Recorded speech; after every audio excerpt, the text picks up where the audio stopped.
I volunteered for service in the United States Marine Corps during the Vietnam War.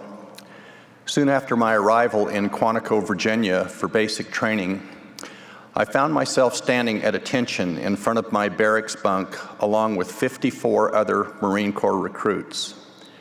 I met my drill instructor, a battle-hardened veteran, when he kicked open the door to the barracks and entered while screaming words laced with profanity. After this terrifying introduction, he started at one end of the barracks and confronted each recruit with questions.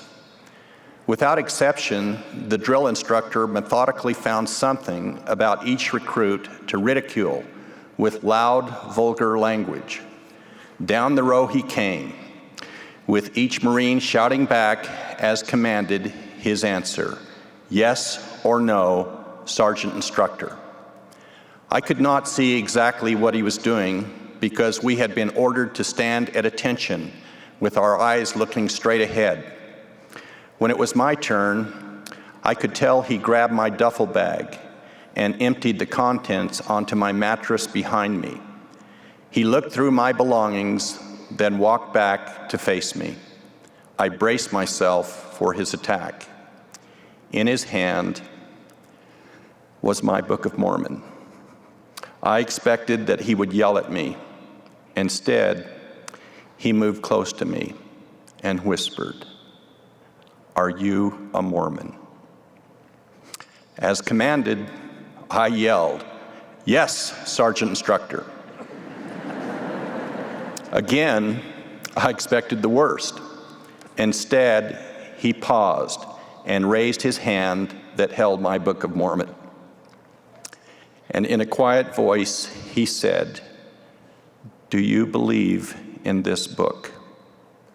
Again, I shouted, "Yes, Sergeant Instructor." At this point, I was sure he would scream disparaging words about Mormons and the Book of Mormon. But he just stood there in silence. And after a moment, he walked back to my bunk and carefully laid down my Book of Mormon. He then proceeded to walk by me without stopping and went on to ridicule and disparage with profane language all remaining recruits.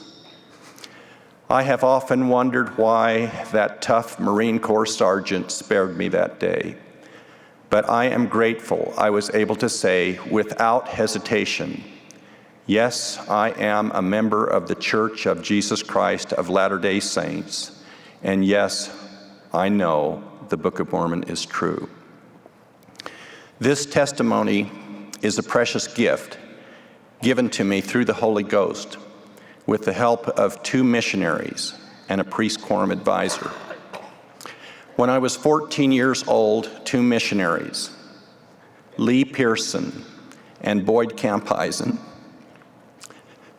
taught my family the gospel of Jesus Christ, and I was baptized. 2 years later, my priest quorum advisor, Richard Boren, challenged me to read the Book of Mormon. I accepted that challenge, and I read at least 10 pages every night until I finished.